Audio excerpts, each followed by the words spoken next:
voted for you! Wait a minute. That guy on the grassy knoll's got a gun. He's gonna shoot the president. Holy smokes, I've got to do something. All right, Lee. Time to become an American.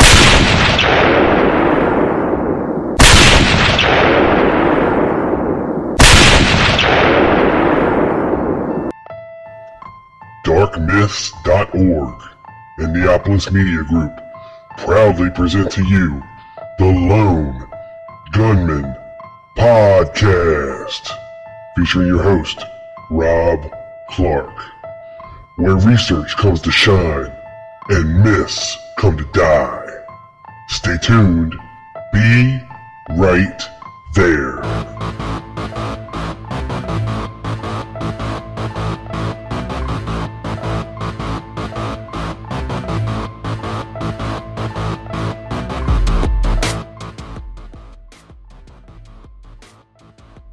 The assassination of President John F. Kennedy is a tragedy which touched all of us who were here in 1963 and which continues to be felt to this day.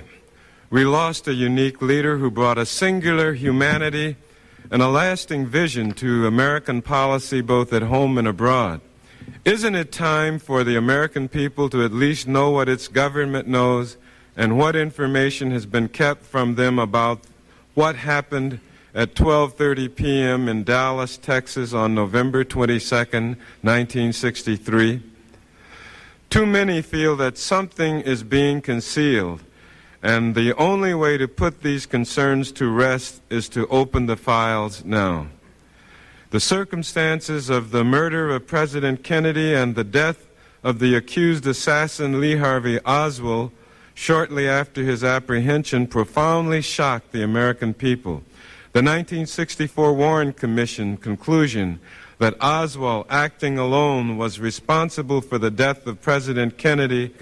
Subsequently, revelations of bizarre plots by the Central Intelligence Agency to eliminate Fidel Castro made the rumors of a conspiracy not entirely out of the realm of possibility. I think there's a simple principle that should guide us in considering the legislation before this committee. If there's nothing to hide, open up the file. Damn straight. And the voice you heard was part of the Senate hearings on what ultimately would lead to the JFK Records Act of 1992 being passed, and the release of millions of files from the CIA and the FBI and Secret Service, allegedly. The ARRB is the Assassination Records and Review Board that was created to review all of these files. And that's what we're going to be focusing on today. A lot of people have a giant misconception that the ARRB was actually a third investigation into the death of President Kennedy. It was not that per se. It was more a review, more of a board set up to review these records and to determine what could be released, what should be released, what is released, which means these guys got to see a lot of records. Now, they also did try to straighten out some of the evidence in the case when it comes to the medical evidence and such. They re-interviewed a lot of people, the doctors involved and et cetera, and tried to straighten out some of the evidence and come to some different conclusions about, Oswald in Mexico, the Zapruder film, the medical evidence, like I said, and also the guilt of Lee Harvey Oswald. Excuse me. And what we're going to hear today is a talk given by Jeremy Gunn. He was the lead counsel for the ARRB. It's not going to be a continuous talk. I broke it up into little snippets and parts, and we're going to come back and discuss each one afterwards. But I thought it'd be interesting, since I can't, interview Jeremy Gunn. And Doug Horn has talked, tirelessly on the subject. You can find his videos all over the internet. He was interviewed on the Dallas Action. He was a guest on Black Op Radio, and of course Jim Fetzer's show, The Real Deal. And he's been at many conferences and made presentations, which I've covered in the past. the medical evidence is a sticky situation,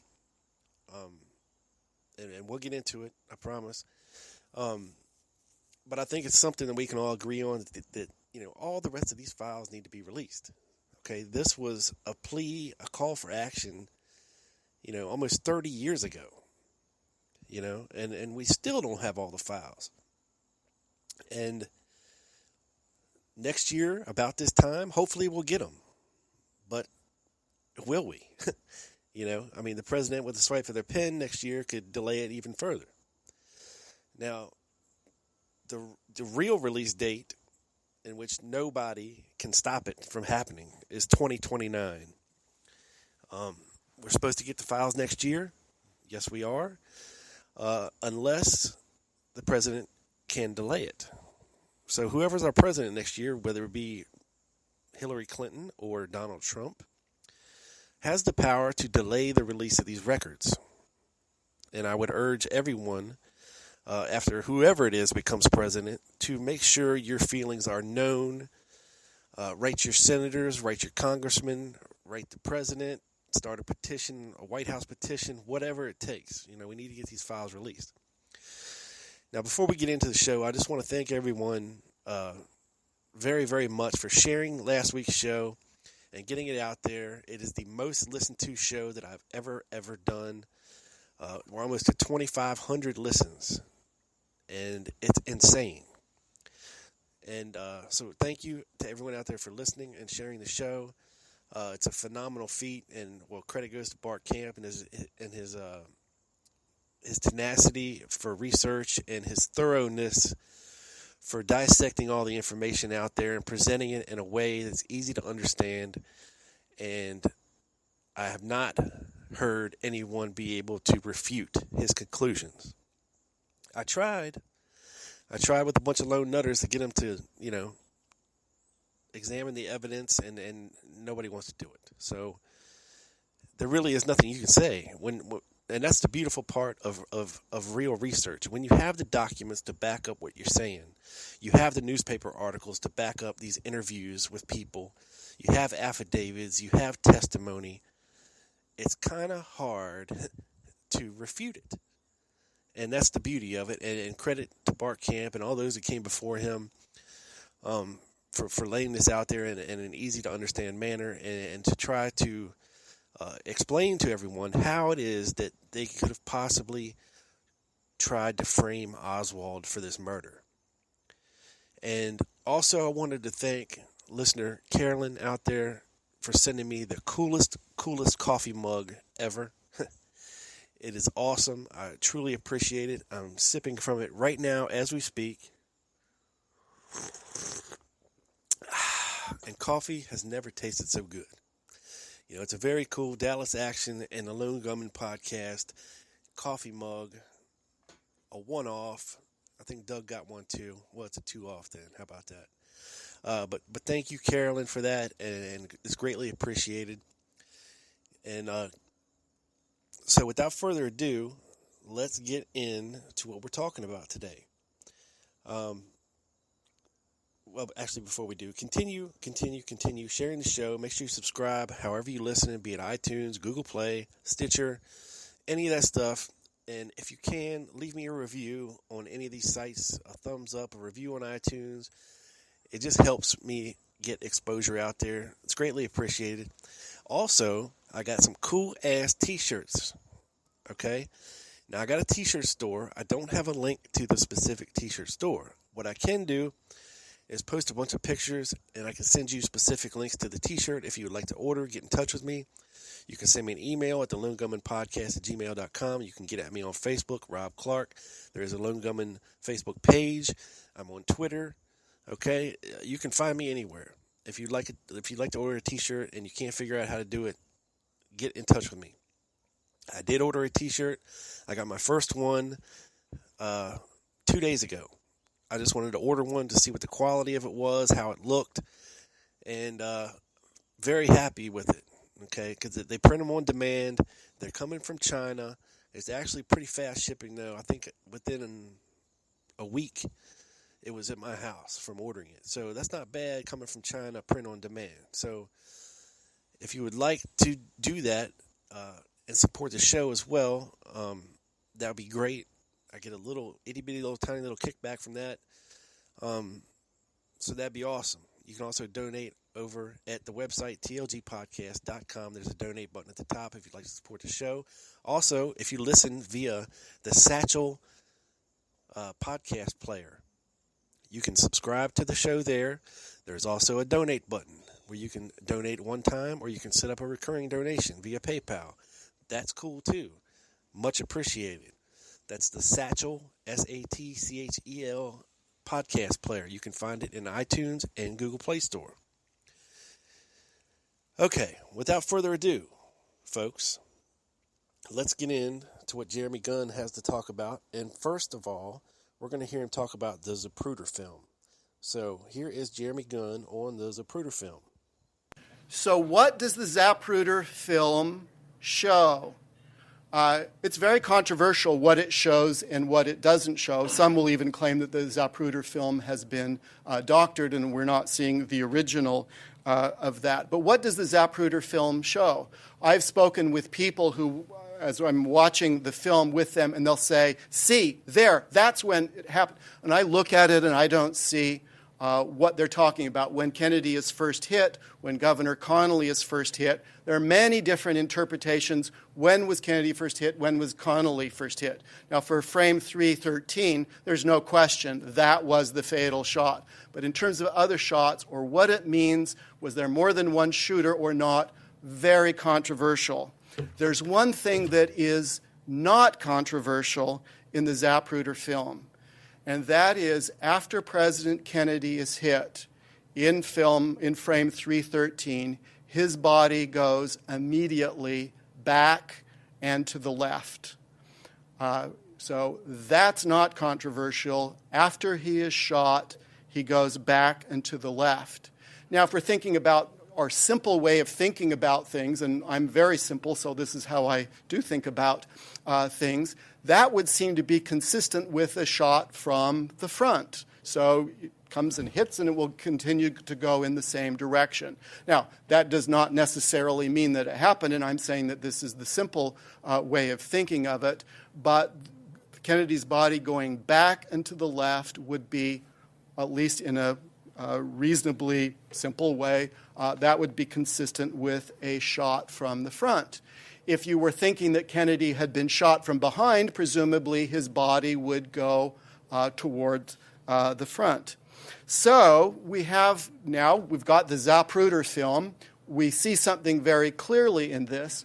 But what was the American public told in 1963 about what the Zapruder film showed with regard to the direction of President Kennedy's body after the shooting?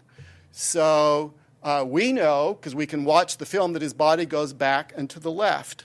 The first description of the film that was made from November of 1963 by a young cub reporter. You may have heard of him, named Dan Rather. So he happens to be in Dallas, and he sees the Zapruder film. And he describes the Zapruder film with remarkable accuracy. I couldn't believe it when I first heard his description, including describing the expression on Jackie Kennedy's face. I don't know how he was able to do that. If I had had the frames just in front of me and looking at them individually, I couldn't have done a better description than did Dan Rather, with one exception. And he describes President Kennedy's body after being hit as going forward. So Dan Rather, who has seen the film, very accurate description, except for on this one point. Okay, so that's one. Now, people can make mistakes. I make mistakes.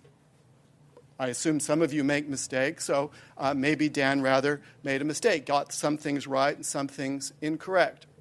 Here's one I have a little bit more difficulty accounting for. Remember, Life magazine owns the original Zapruder film.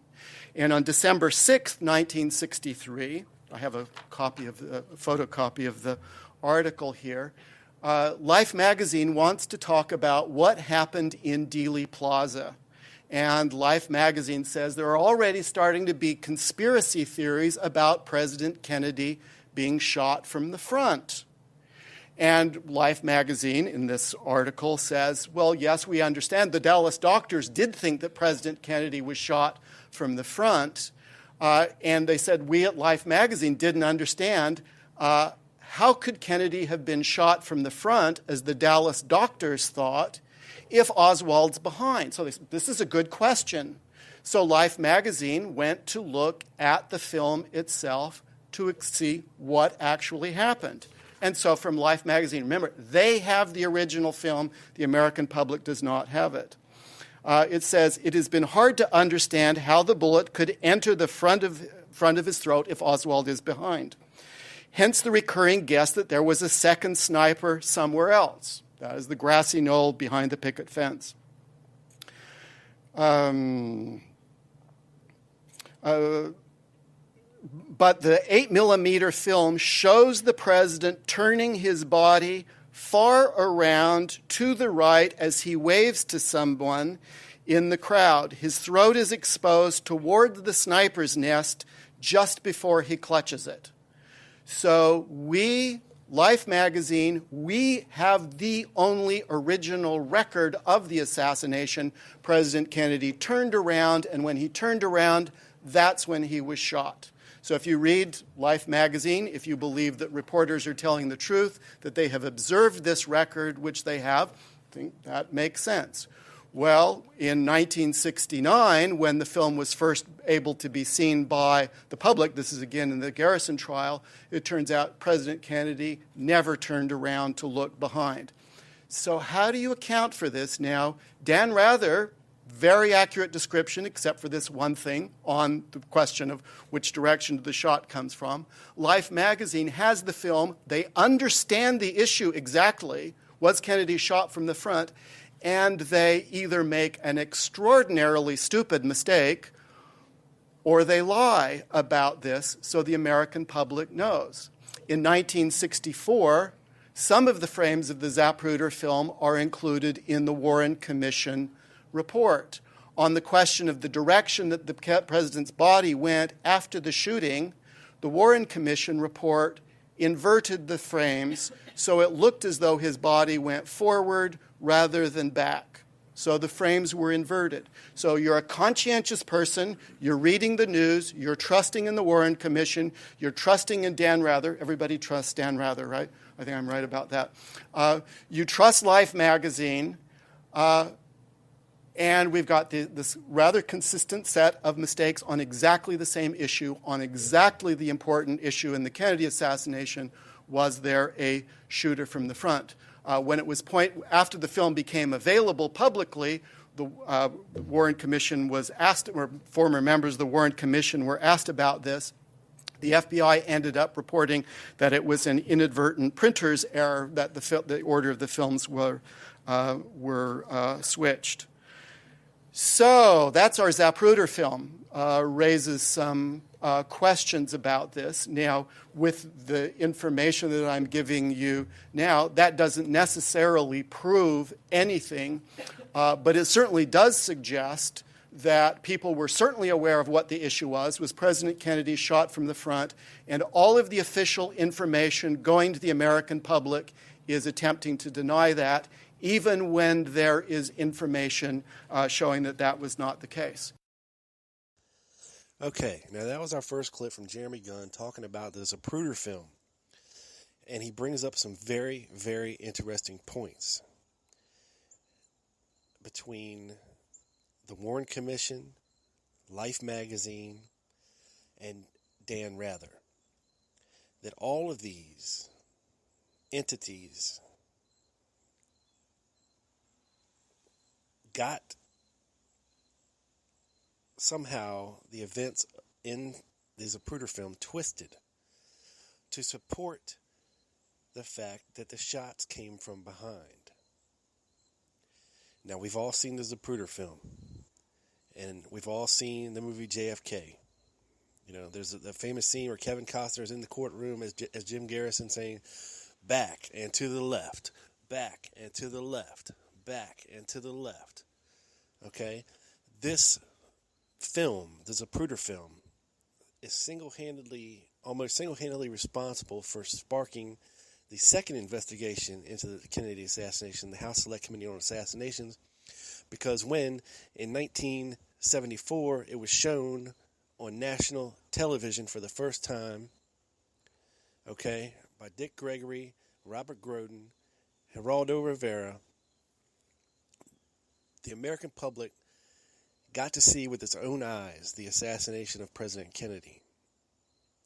And it's very clear that it's back and to the left. Now, was Dan Rather lying, or did he make a mistake? You know, I think it's very odd that, you know, having the 2020 hindsight that we do now, that Dan Rather had such an illustrious career in the national media. You know, was it because, hey, man, look, you've seen the film, just tell the American people that he went forward after the shot, you know, to support the fact that he was shot from behind, our assassin was behind him, and, you know, we'll make you a national superstar. I don't know. I'm just speculating a little bit. It makes sense to me. I mean, sure, small town folks who report the news go on to bigger and better things eventually if they are good at their job. But you got to understand that the mere odds of this happening, you know, Dallas wasn't a huge city back then. And think for yourself how many major U.S. cities were in the United States in 1963,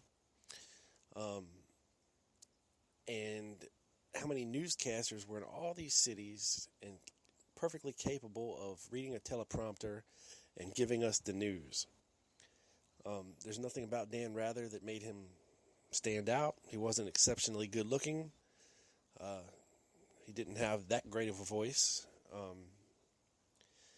You know, and he would go on, you know, to narrate in a lot of these JFK specials, you know, looking back and things of this nature.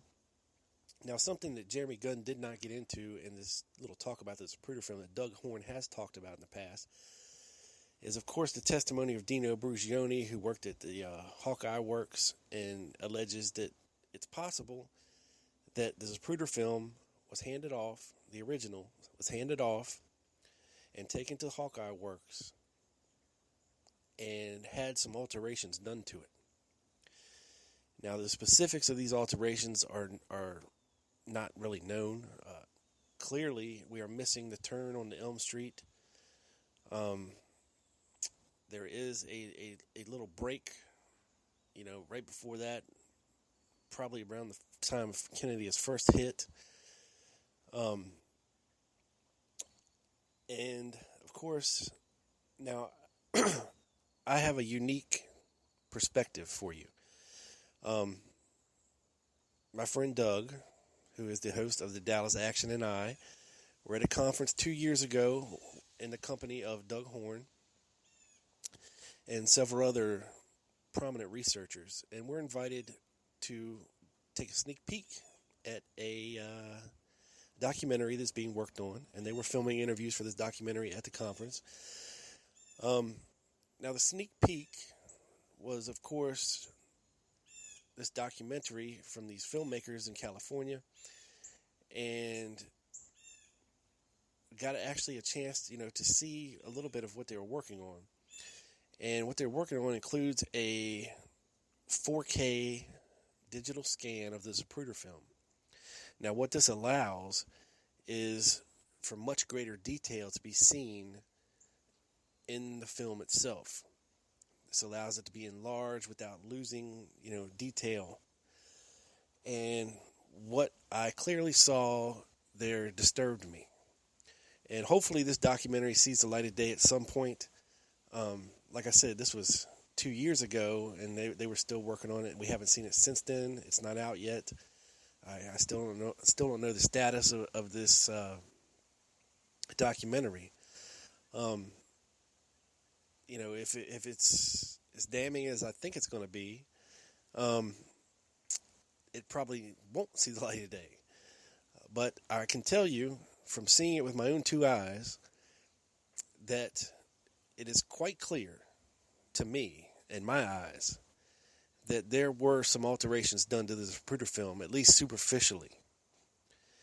Now, I don't know the specifics of missing frames and this, that, and the other, but when it comes to the head wound on Kennedy, you can clearly see, and of course it's been alleged in the past that the back of his head was colored in, but in this 4K digital scan of the Zapruder film, you can clearly see where that has taken place. It's clear. I mean, there's no denying it. It's clear as day, actually. And when you're looking at the orangey pink blob that kind of came out of his head as he shot in frame 313, you can clearly see that is an artifact as well.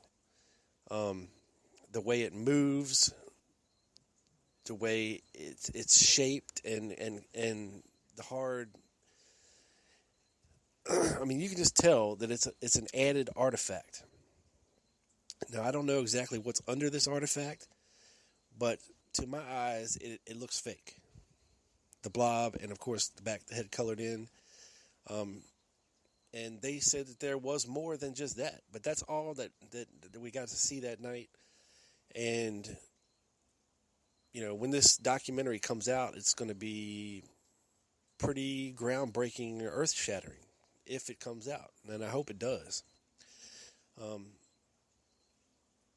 But anyway, if you'd like to read more about Doug Horne and Dino Brugione, I suggest you go get Doug Horne's 4-volume set, Inside the ARRB, because it's got invaluable perspective and a lot of the inner workings of the ARRB evidence and interviews, and it really, really goes more in depth to what I can do here.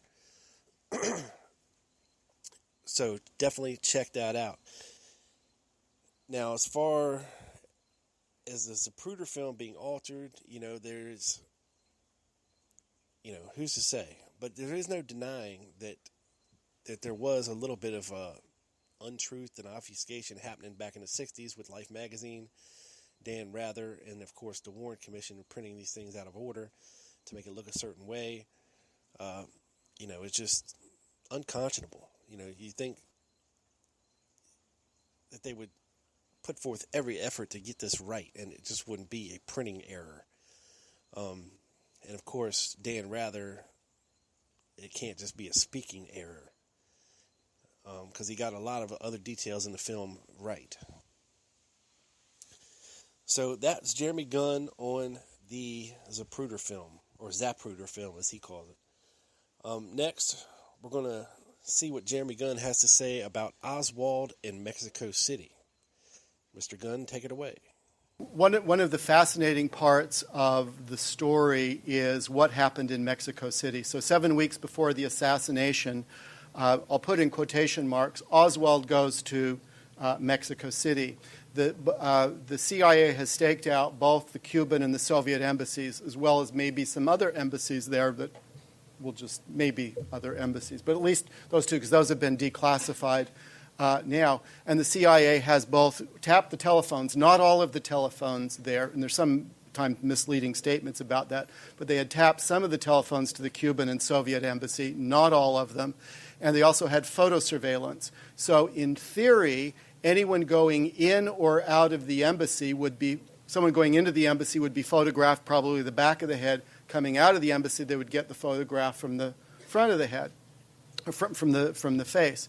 So Oswald, I think, went in or out of the Cuban and Soviet embassies 7 times, I think. Don't quote me on that. I think about 7 times. So in theory, the CIA would have 14 photographs of Oswald, 7 of his back and 7 of his front. Or if it's 5, then 10. You get the idea. After the assassination, CIA was aware that there was somebody claiming to be Oswald going to the Soviet and Cuban embassies, and I'll say something else about that. And so CIA was asked to send a photograph of Oswald after the assassination. I talked with the woman who sent the photograph. Her name is Ann Goodpasture. She also has passed away since this time, and she said she was very opposed to sending this photograph because she said she didn't know whether it was Oswald or not in the photograph. If you look at the photograph, it looks to me like what I would say a Ukrainian sailor, nothing that looks anything like Oswald. So there should have been, in theory, 14. One of the things I wanted to find out was what was going on with the photo surveillance. So I got all of the original records from photo surveillance to see what is going on. CIA had said, well, it wasn't working during the part of the time that Oswald was there. So I looked at their monthly report, and in October, as I'm recalling, something like October 30th, this is before the assassination, they filed their monthly report with headquarters. They didn't say anything about photo surveillance not working. It was only after the assassination that they said it wasn't working, a story that I found not to be entirely credible.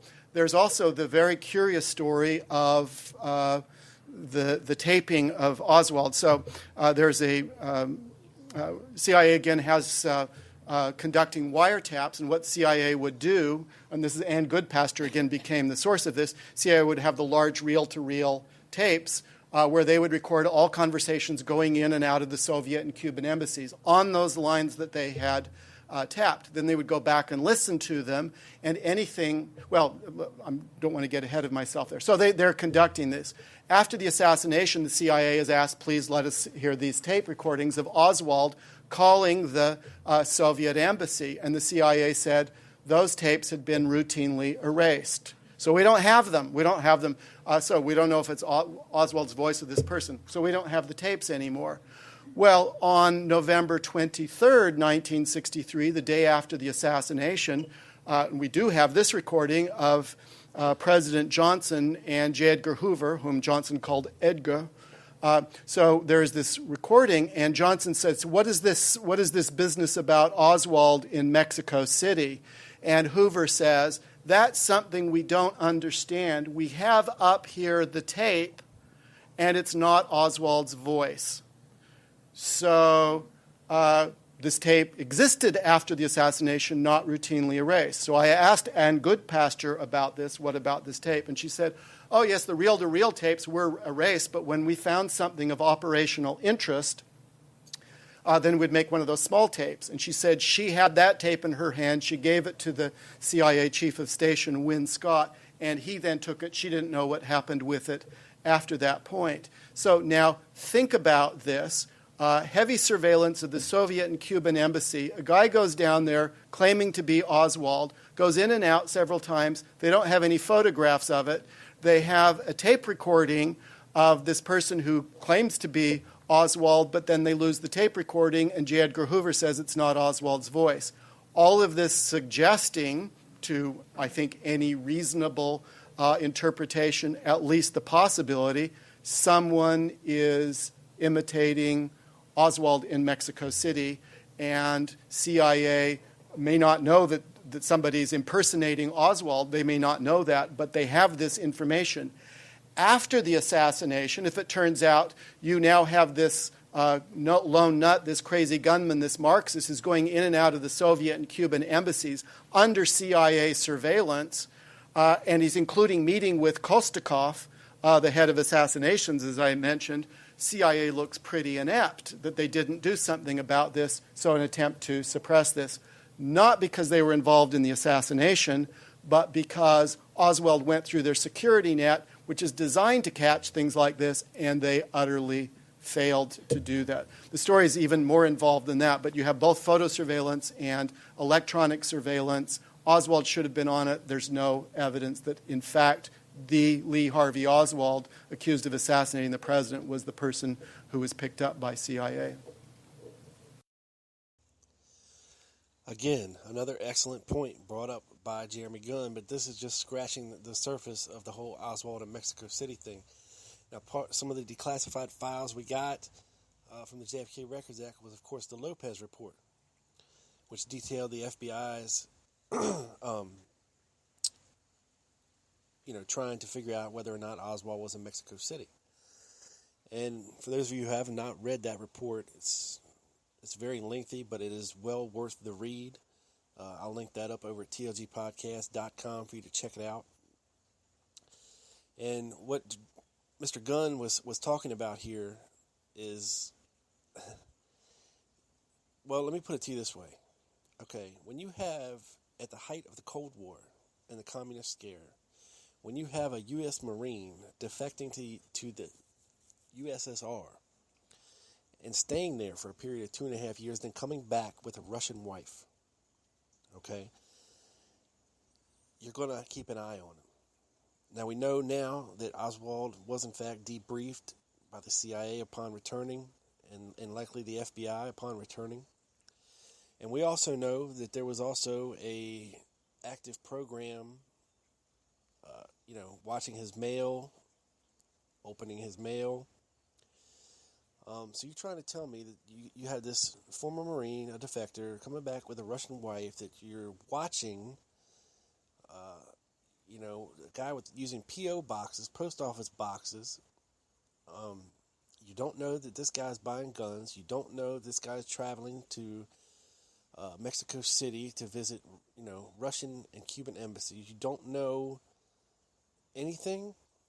And the CIA surveillance just happens to take a crap on the day that Oswald's there, but supposedly they have a tape of it, but nobody hears this tape except Hoover, and he says it's not Oswald. We have pictures that's clearly not Oswald. Now, I did read a book called Passport to Assassination by Oleg Nechepenko. He worked at the Soviet embassy in Mexico City. I did a show about this last year. If you want to go back and check it out, or get in depth about the book. But what he says is that, comparing the pictures of Oswald, of course, after the assassination, that this was, in fact, the person that was in his embassy and talking to him. But how reliable is that? We have plenty of Oswald sightings who swore up and down that this was the guy, when clearly he was not there. He couldn't be in two places at once. This is a major sticking point to a lot of the eyewitnesses of and surrounding, this whole assassination business and sightings of Lee Harvey Oswald. Was he being impersonated? We have some evidence of that, from Hoover, stating that someone was using Lee Harvey Oswald's Social Security number in 1960 when he was in Russia. We have evidence of him trying to buy, I believe it was trucks or something in New Orleans. He's on the paperwork for that. When he was in Russia, couldn't have been him. What is the deal here? And when you look and you see how far away Mexico City was from Dallas, Texas, and I'm talking 1,000-some miles, that he supposedly took this bus ride there and back. And when you really break down the technical eyewitnesses of the thing, and the treatment of Sylvia Duran and such, nothing really makes sense. And to me, I don't believe that Oswald ever went to Mexico City. That's my personal opinion. And that if somebody did go to Mexico City, that they were impersonating Lee Harvey Oswald. But he might have looked, like him. And the reason for the CIA not giving up the true photographs of this individual who was portraying Lee Harvey Oswald down there probably had operational significance, if you know what I'm saying. Because, like I said, not everybody in the CIA knows what the other hand is doing. They could have said, hey, we got these pictures, this guy's calling himself Lee Harvey Oswald, and somebody else from another section of CIA says, no, that's our operation, just don't worry about it, lose the photos. No problem. Or you can send the audio because it's not him, it really doesn't matter. Blah, blah, blah, blah. We'll just say we erased it. But that's my personal observation of things, because he was on the FBI's radar. He was arrested in New Orleans in August of 1963. He was talked to by the FBI. Hosty was sniffing around him in Dallas. This guy, he was on their radar. Let me put it that way. And there's no way he could have slipped out, sight unseen, down to Mexico City and got away with everything he was supposed to get away with down there and get back to the United States with no fanfare. Okay? All right. Well, let's get into some of the medical evidence. And this is the longest clip of Jeremy Gunn that I'm going to play. It's about 10 minutes long. And then I'll be back and we'll talk about some of the medical evidence concerning JFK's autopsy. Here's Jeremy Gunn again. So what about the autopsy? Now, that's really for an assassination investigation or any murder investigation, that's probably the single most important set of evidence that you have. Not always, but typically that's the case. Now, the doctors who performed the autopsy, there were 3 doctors responsible for the autopsy. I took their depositions under oath in the National Archives. This was the first time that they had had a systematic deposition taken, so there's a legal inquiry, there's a court stenographer there. The original autopsy material is in front of them. This is the first time they have ever seen the original autopsy material in terms of the face sheet, the record. Since the time of the assassination, it was the first time they had ever seen the autopsy photos. So they were present when the photos were taken, but they had not been shown the photos before. The doctors who performed the autopsy believed and claimed that President Kennedy had been shot from behind, and the version that the doctors in Bethesda Hospital gave was exactly the same as the Warren Commission supported the Warren Commission. There are a few little problems here that we need to ask some questions about, and there are more than a few, but I'll just mention 2 of them. When I took the deposition of Dr. Humes under oath, I went through the record fairly systematically with him, and we finally got to the question of the original autopsy. So there's a version of the autopsy that is in the National Archives, handwritten. He had very good handwriting. I envied his handwriting. So he has this original version of the autopsy. I asked him a series of questions because I had some suspicions, and he admitted under oath for the first time that the version that is in the National Archives, the original version, was not the original version. He had written another one beforehand, and he had burned the original version. He never told the Warren Commission. He had never told the American public that. He admitted that under oath. I said, "Why did you burn it?" I did not think for a minute I would get a correct answer, but he said the president's blood was on it, and I thought it was gruesome. And I already asked him, but I reminded him that he said that he wrote the autopsy while he was at home sitting in front of his fireplace. So I said, "Was there president's blood in your home?"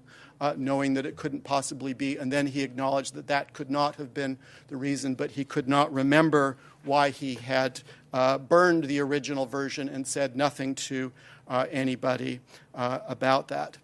The autopsy photos that are in the National Archives do not show a large, massive exit wound in the occipital parietal area. See, I can't say it without touching the back of my head. I've tried, and I can't do it. There's no massive wound in the occipital parietal area that's visible on the photos. So one of the questions is, were these photos doctored? Are the photos accurate? Are the doctors in Parkland Hospital correct or incorrect? So all of these questions came up. We were able, the agency that I worked for, we were able to find the person who developed the original autopsy photo. So her names were on the records, and we found her name was Sandra Spencer. So we located her, and we brought her to Washington. So what she did was she developed the films. So these were slides. There were black and white slides and color slides. These are large format, so large prints. So these are not your 35 millimeter prints, but these are large prints. So she developed the color transparencies, black and white transparencies, and then she printed from the transparencies onto Kodak paper. I asked her if she had any prints that she had made at the same time that she developed the autopsy photos and printed the autopsy photos? And she said yes, because she did the developing work for the White House, and she had pictures of President Kennedy that had been taken a couple of days earlier that she kept as a souvenir. So I said, bring those with you, because in theory, the paper that is in the National Archives that the photographs are printed on should be exactly the same as what she had. So she came to the National Archives. She looked at the autopsy photos, the color transparencies, the black and white transparencies, and she said, these are not the photographs that I developed myself. And I said, well, could you describe what is different about these? And she said, yes. She said that the photographs that she developed had a large massive exit wound in the back of the head. So what she said she developed was exactly the same as what the doctors in Parkland Hospital had seen, consistent once again with a shot from the front, not from behind. We then compared the paper of the photographs that she had developed, and the paper in the National Archives is not the paper, the Polar or the Kodak. Sorry about that mistake. Not the Kodak paper that she had. And she said, these are not the ones that I did. She said, I don't know where they came from, but these are not mine. So I asked her if she had had any experience with autopsies before. I thought presumably she had not, and she may not know what she's been seeing. We wanted to do comprehensive, not jump to conclusions. And so I was expecting her to say no. She'd done photographs of President Kennedy, but not autopsy. And she said, oh, yes, before I went to work at the Naval Lab in Anacostia, I was an autopsy photographer myself. And so she was very familiar with that. So we have a few questions there. Now, none of this says that we know what the answers to those questions are, but we do have some questions with this. You mentioned that the person who took the photographs that you interviewed and the photographs that who developed the photographs. Did you ever find, or were you ever able to find, the photographs that she developed? No, we pursued this. Here's one of the questions. So there's no massive headwind. We got the original photographs, those that are in the archives. Through the good graces of Kodak, we went to Rochester, New York. That was one time I felt very special. I was whisked through all the security and airports and taken on separate vans. I thought I was a VIP. We went on the plane first, and we have FBI agents there who are guarding the autopsy photos. We digitized them. We did not. Kodak did. Blew them up so we could look at these images, and by my non-expert eye, the photographs have not been doctored, retouched. But the question ends up being when those photographs were taken. And two possibilities. One is before the autopsy, which is what all of the official records say, is the photographs were taken before the autopsy began, or after the autopsy, after the body had been reconstructed. So Gawler's mortuary reconstructed the body. Observers, and this is in William Manchester, this is the first time I read about it, William Manchester's Death of a President, that said that the body was so well done you could not tell that he had been shot. So very good reconstruction at the mortuary. Were the photos taken afterwards, and so that after this wound is covered up?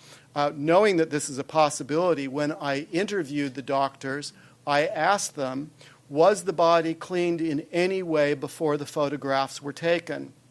And they all said no. They described it as being very messy, brain tissue, blood matted. When you look at the photographs of the back of the head, it's all clean and neatly combed.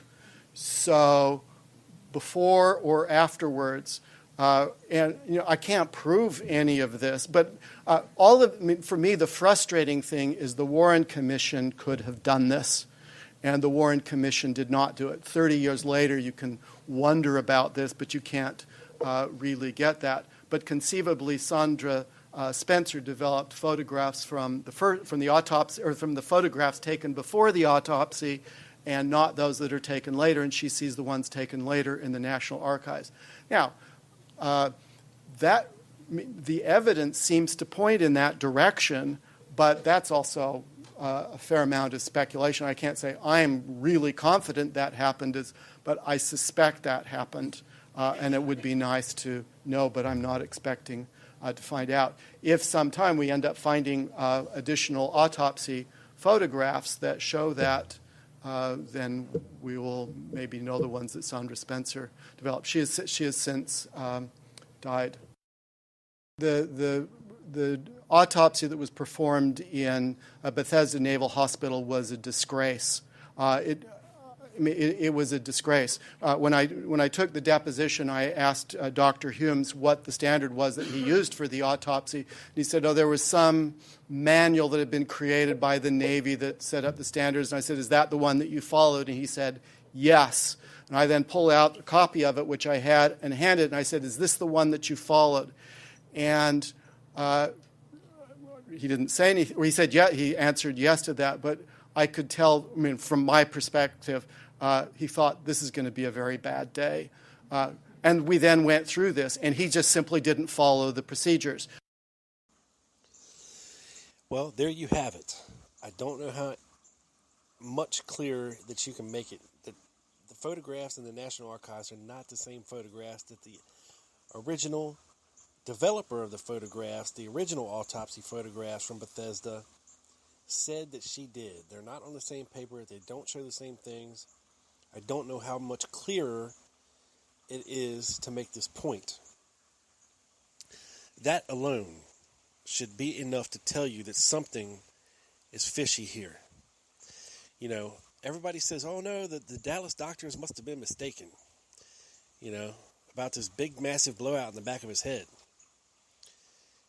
But look, folks, nurses, doctors at Dallas, nurses, Clint Hill himself said he saw this giant hole in the back of JFK's head. Okay? Yet it is nowhere in the photographical record of the autopsy done at Bethesda. Nowhere. And you heard it right here. The woman that developed the original autopsy photographs from Bethesda says that those are not the same ones that she took, the ones that are in the archives now. That says a lot. They're not on the same paper. They're not the same photos. So where do these photos come from that are in the National Archives of his Bethesda autopsy? That's a huge question. What about Hume's original lying about his original autopsy, saying that he had blood on it, but that he actually wrote it when he was at home sitting in front of the fire? He wouldn't have still had blood all over himself that would transfer to paper. So why did he lie? These are huge, huge questions and roadblocks to the truth. And ones that just can't really be refuted and denied by lone nut theorists. I'm sorry. But when you lie about such things and you insert different evidence into the official record, there has to be a reason. When you combine that with what happened in Mexico City, when you combine that with what we talked about earlier in the Zapruder film, it sounds a hell of a lot like to me that they are trying to obfuscate the truth about what happened. That they're trying to make it look like this guy Lee Harvey Oswald is a lone nut assassin with communist ties. Which brings us to the point of Oswald's guilt, beyond a reasonable doubt. And this is about 5 minutes long, and then we're going to come back and talk about it. So, Mr. Gunn, take us away, sir. Some people will say that the Warren Commission is involved in this conspiracy. Some people will say the Warren Commission simply was incompetent. One of the conclusions that I reach, and this is where I will end, is although I do not myself believe that the Warren Commission was consciously involved in an attempt to suppress the truth about the assassination, again, personal point of view, I believe that they did a profound disservice to the American people, that they did not conduct a serious, comprehensive, conscientious investigation of the assassination, which they could have done in 1964 and I couldn't do in 1994. So they did not do it. They created what I think was a prosecutor's brief against Oswald. Any evidence they could find that was incriminatory against Oswald, they would include. Things that were exculpatory, they left out of the report. So they did a profound disservice and led to, I think, giving life to many of the conspiracy theories. I don't know who killed President Kennedy. I think there is if we differentiated between circumstantial evidence, sort of some background, who's in which place at which time, we differentiate between circumstantial evidence and direct evidence, saying, I saw someone pick up the rifle and shoot. If we differentiate between those, there's no direct evidence on anybody for the Kennedy assassination. It's a circumstantial case. And whether you believe that it was Castro or anti-Castro or mafia or CIA, you have to make your case based on circumstantial evidence. And that's not shocking or new or immoral. That's what legal cases often are. When you don't have direct evidence, you have to put the circumstances together and try and find the most plausible explanation. If we actually ask the question, was Oswald guilty beyond a reasonable doubt, assuming that we apply legal standards at the time, suppose that Oswald had lived, the judge had applied evidentiary rules appropriately, that he had instructed the jury, maybe the judge was a she, that's possible. No, Dallas, no. If he made those decisions, instructed the jury correctly, and the jury made a correct decision, not based on emotion but the evidence, I am convinced that Oswald would have been found not guilty beyond a reasonable doubt. To me, there's just no question he is not guilty beyond a reasonable doubt. That doesn't mean he didn't do it, but it means that the evidence was not there. Key pieces of evidence were, in legal terms, their chain of custody had been lost. So somebody says, somebody gave it to me, and that person says, I didn't give it to him. And their just chain of custody is serious problem throughout the entire Kennedy assassination, whether it's the Mannlicher Carcano, whether it's the ballistics and others. So the evidence is not there. And so you can have a circumstantial case, and there is some inculpatory evidence, some pretty good evidence that Oswald knew something was going on. Immediately after the assassination, he learns the president's killed. He doesn't sit around Dealey Plaza looking and trying to find people. He tries to get out there. He immediately goes home, and he gets a gun. Now, that's not, if I heard of somebody being assassinated, that would not be my reaction. So I assume, and there are many other things, that he knew about something that was going on. Now, maybe he knew that he had just killed the president, or maybe he thought somebody asked him to be in the lunchroom during the time of the assassination, and he realized he was going to be framed for it, so he's going to protect his life. But he knew something was going on. There is something there. He's not completely innocent. That is, completely innocent of knowing something that's going on. I can't see any plausible explanation for that. So even with the circumstantial case, it's not sufficient to convince Oswald. But if you say, against whom else is there a circumstantial case, there isn't anybody for whom you have even a plausible circumstantial case. So you can say, well, CIA, or maybe there's some marksman. You don't have them there in Dallas with people seeing it. So you go from a very significant amount of evidence in a circumstantial case against Oswald, but not enough to convict him, but nothing against any other person. So, I don't know, 40% Oswald did it, 60% someone else, and who knows who that was, and I can't even name one person with 1% plausibility. Exactly. Now, I agree with a lot of what Jeremy Gunn said there. And when you're looking at this case from if it had ever gone to court, from basically a evidentiary point of view, a lot of the evidence against Oswald would have been, if, we're assuming everything would have went according to the letter of the law, thrown out due to chain of evidence or chain of custody. of this so-called evidence of the gun, the bullets. I mean, there's many things. You know, even Tom Aaliyah, who was up there taking a video on the 6th floor afterward, you know, said people were picking up bullets, moving the lunch sack. He said that the chicken was out of the lunch sack, that the chicken was dried out as if it had been there for days. You know, a lot of this so-called evidence, you know, the gun bag, this and that, you know, all this stuff was shipped to Washington, D.C., you know, the night of the assassination, to the FBI, and then back again, and, you know, it was horribly mishandled. You know, whatever happened. But, you know, like he said, there's no direct evidence of another shooter.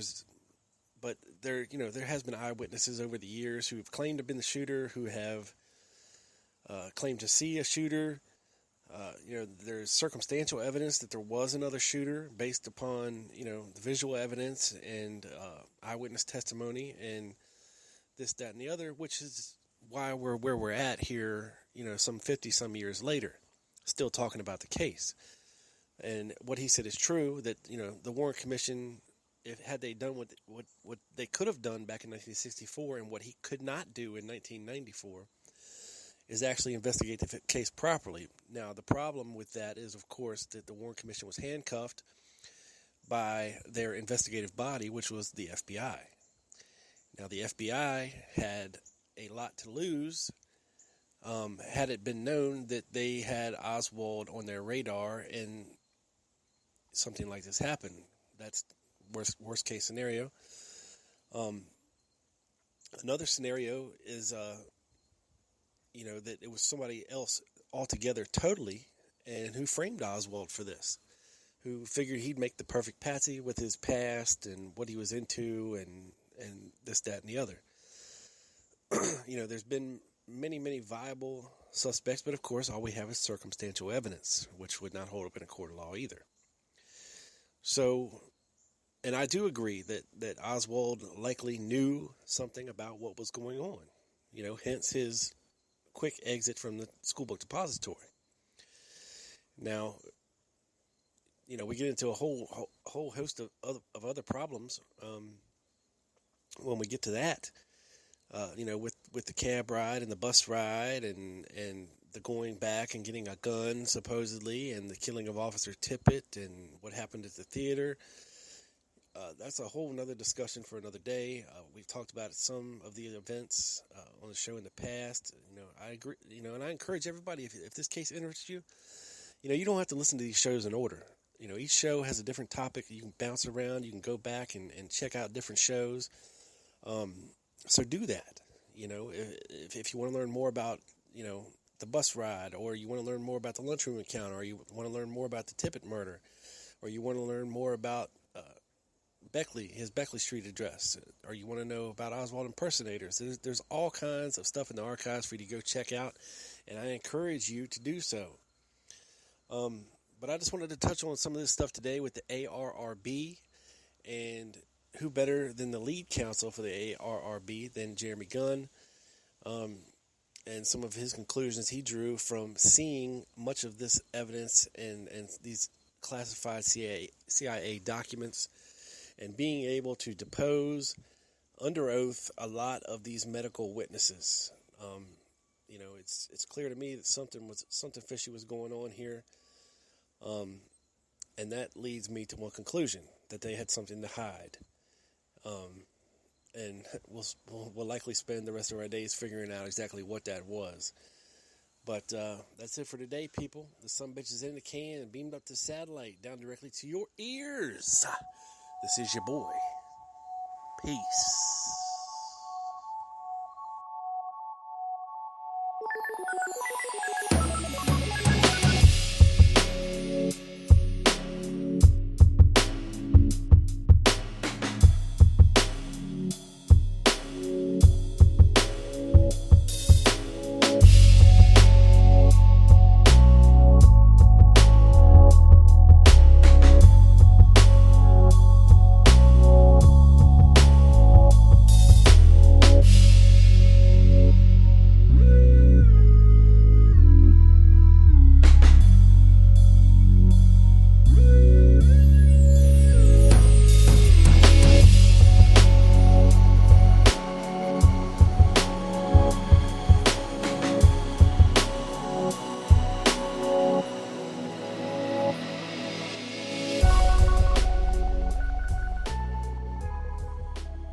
Greetings, listeners. I'm Sam Davis, the host of Inward Empire, a podcast that explores the role of ideas, ideology, and myth in American history. Each episode plunges you eye-deep into a world that's both intensely familiar and profoundly different from the one we live in now. From the forests of colonial New England, to the scarred mental battlefields of Civil War veterans, to the contested streets of Gilded Age cities, I aim to bring the American past alive for my listeners, and at the same time, illuminate the American present. For more information about the show, visit darkmyths.org or my own website at inwardempirepodcast.wordpress.com.